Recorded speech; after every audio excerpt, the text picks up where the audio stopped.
ഇവിടെ നിങ്ങൾ പറഞ്ഞതിനകത്ത് തന്നെ പറയുന്നു ഒരു വർഷം മുമ്പ് MP പ്രതികരിക്കുന്നു. അതിലേക്ക് അല്ല, ഇതൊക്കെ അറിഞ്ഞിട്ട് തന്നെയാണല്ലോ അന്വേഷണം നടത്തിയത്. 5 കൊല്ലം അധികാരത്തിലിരിക്കുന്ന കേരളത്തിന്റെ മുഖ്യമന്ത്രി, ആഭ്യന്തര വകുപ്പ് മന്ത്രി ഞങ്ങളായിരുന്നില്ലല്ലോ, കോൺഗ്രസ് ആയിരുന്നില്ലല്ലോ.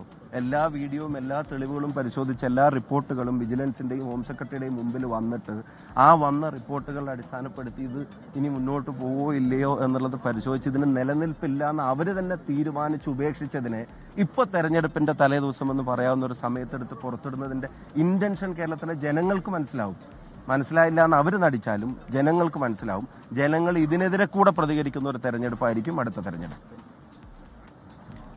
പുനർജനി പദ്ധതിയുമായി ബന്ധപ്പെട്ട് പ്രതിപക്ഷ നേതാവ് VD സതീശനെതിരെ CBI അന്വേഷണത്തിന് ശുപാർശ ചെയ്തിരിക്കുകയാണ് വിജിലൻസ്. നിയമസഭാ തെരഞ്ഞെടുപ്പ് പടിവാതിൽക്കൽ എത്തി നിൽക്കെ വലിയ തിരിച്ചടിയാണ് കോൺഗ്രസിനെ സംബന്ധിച്ച്, VD സതീശനെ സംബന്ധിച്ച് വിജിലൻസിന്റെ ഈ നീക്കം എന്ന കാര്യം പറയാതെ വയ്യ. നേരത്തെ EDയും ഇതുമായി ബന്ധപ്പെട്ട അന്വേഷണം നടത്തിക്കൊണ്ടിരിക്കുകയാണ്. അതിനിടെയാണ് ഇപ്പോൾ CBI അന്വേഷണത്തിനുള്ള ശുപാർശ. പുനർജനി പദ്ധതിയുമായി ബന്ധപ്പെട്ട് 2018 പ്രളയത്തിൽ തകർന്ന വീടുകൾ, പറവൂർ മണ്ഡലം, VD സതീശൻ പ്രതിനിധീകരിക്കുന്ന നിയമസഭാ മണ്ഡലമാണ് പറവൂർ മണ്ഡലത്തിൽ തകർന്ന വീടുകൾ, പ്രളയത്തിൽ തകർന്ന വീടുകൾ, അവർക്ക് ആ വീട്ടുടമകൾക്ക് പുതിയ വീടുകൾ നിർമ്മിച്ചു നൽകുന്നതിന് വേണ്ടി VD സതീശൻ ആവിഷ്കരിച്ച പദ്ധതിയാണ് പുനർജനി എന്നത്. ഇതിനായി വിദേശ നാടുകളിൽ നിന്ന് സംഭാവന സ്വീകരിച്ചു എന്നതാണ് VD സതീശനെതിരെ ഉയരുന്ന ആരോപണം. ഇക്കാര്യത്തിൽ വിജിലൻസ് അന്വേഷണം നടന്നു വരികയായിരുന്നു. ഇപ്പോൾ CBI അന്വേഷണത്തിനാണ് വിജിലൻസ് ശുപാർശ ചെയ്തിരിക്കുന്നത്. മുഖ്യമന്ത്രിയുടെ അടുക്കൽ ഈ വിജിലൻസിന്റെ ശുപാർശ എത്തിയിരിക്കുകയാണ്. ഈ വിഷയവുമായി ബന്ധപ്പെട്ട് കോൺഗ്രസ് നേതാക്കളുടെ ആദ്യ പ്രതികരണങ്ങൾ 24-ലൂടെ പ്രേക്ഷകർ കണ്ടുകഴിഞ്ഞു.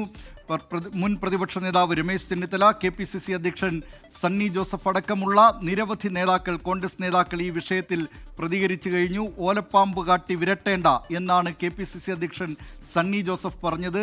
മുൻ പ്രതിപക്ഷ നേതാവ് രമേശ് ചെന്നിത്തലയുടെ പ്രതികരണം, ഇത് ഒരു വെറും മാലപ്പടക്കം മാത്രമാണ്, ഇത് പൊട്ടാതെ പോകും എന്നാണ് മുൻ പ്രതിപക്ഷ നേതാവും മുൻ ആഭ്യന്തരമന്ത്രിയുമൊക്കെയായിരുന്ന കോൺഗ്രസ് നേതാവ് രമേശ് ചെന്നിത്തല പ്രതികരിച്ചത്. ഇപ്പോൾ ശ്രീജിത്ത് വയനാട്ടിൽ നിന്ന് ചേരുന്നു. ശ്രീജിത്ത്, ഇക്കാര്യത്തിൽ കൂടുതൽ നേതാക്കളുടെ പ്രതികരണങ്ങൾ ലഭ്യമായിട്ടുണ്ടോ? ഇതൊരു രാഷ്ട്രീയ നീക്കമായി തന്നെ കാണാൻ കഴിയുമോ? ആ നിലയിലുള്ള ആരോപണമാണല്ലോ കോൺഗ്രസ് നേതാക്കളുടെ ഭാഗത്ത് നിന്നുണ്ടായിട്ടുള്ളത്. ദിലീപ്, ഇപ്പോൾ KPCCയുടെ വർക്കിംഗ് പ്രസിഡന്റും MLA-യുമായ PC വിഷ്ണുനാഥ് നമ്മളോടൊപ്പം ചേരുന്നുണ്ട്. ഈ പുനർജനി കേസിൽ പ്രതിപക്ഷ നേതാവിനെതിരെ CBI അന്വേഷണത്തിനാണ് വിജിലൻസ് ശുപാർശ ചെയ്തിരിക്കുന്നത്. മുഖ്യമന്ത്രിക്ക് ആ ശുപാർശ നൽകുകയും ചെയ്തിട്ടുണ്ട്. ഇതിനെ എങ്ങനെയാണ് കാണുന്നത്? കേരളത്തിലെ ജനങ്ങൾക്ക് മനസ്സിലാകും. ഈ സ്വർണ്ണ കൊള്ളയുമായി ബന്ധപ്പെട്ട് ഉന്നത CPM നേതാക്കന്മാർ ജയിലിൽ നിൽക്കുകയും അന്വേഷണത്തിൻ്റെ പരിധിയിലേക്ക് വരികയും അവരുടെ ഈ രണ്ടാം പിണറായി വിജയൻ മന്ത്രിസഭയിലെ തന്നെ ഒരു മന്ത്രി അങ്ങേറ്റം നാണം കെട്ട ഒരു കേസിൽ വീണ്ടും കോടതി ശിക്ഷിച്ച് നിൽക്കുകയൊക്കെ ചെയ്യുന്ന സമയത്ത് വാർത്ത വഴിതിരിച്ചു വിടാനുള്ള ഒരു ചെറിയ പരിശ്രമം മാത്രമാണിത്. ഞാൻ മനസ്സിലാക്കിയത്, എൻ്റെ അറിവ് ശരിയാണെങ്കിൽ, വിജിലൻസ് അന്വേഷിച്ചിട്ട് തള്ളിയ ഒരു കേസാണ്. പുനർജനി എന്ന് പറഞ്ഞത് ഒരു പ്രളയ ദുരിതാശ്വാസ പദ്ധതി അദ്ദേഹത്തിൻ്റെ നിയമസഭാ മണ്ഡലത്തിൽ നടപ്പിലാക്കിയതാണ്. എൻ്റെ ഓർമ്മ ശരിയാണെങ്കിൽ ഇതിലെ ചില പദ്ധതികൾ ബഹുമാനപ്പെട്ട മുഖ്യമന്ത്രി തന്നെ ഉദ്ഘാടനം ചെയ്തിട്ടുണ്ട്. ശ്രീ പിണറായി വിജയൻ, അദ്ദേഹം ആദ്യം മുഖ്യമന്ത്രിയായിരുന്നു 1ാം പിണറായി വിജയൻ സർക്കാരിൻ്റെ കാലഘട്ടത്തിൽ. അപ്പോൾ ഈ അത്തരം ഒരു പദ്ധതിയുടെ പേരിലാണ് ഇത്രയും വർഷങ്ങൾക്ക് ശേഷം അവരുടെ തന്നെ ഒരു സർക്കാർ ഏജൻസി അന്വേഷിച്ച് തള്ളിക്കളഞ്ഞ ഒരു കേസിൽ തെരഞ്ഞെടുപ്പിന് തൊട്ട് മുമ്പ് പ്രതിസന്ധിയിലായ സർക്കാരിൻ്റെ മുഖം രക്ഷിക്കാൻ വേണ്ടിയിട്ടാണ്. യഥാർത്ഥത്തിൽ ഇത് ഈ വിനാശകാലേ വിപരീത ബുദ്ധി എന്ന് പറയുന്ന പോലെയാണ്. ഒരു ബെനിഫിറ്റും ഉണ്ടാകാൻ പോകുന്നില്ല എന്ന് മാത്രമല്ല, ഇതിൻ്റെ പേരിൽ ജനങ്ങളുടെ ഇടയിൽ കൂടുതൽ പരിഹാസ്യരാവുകയുള്ളൂ.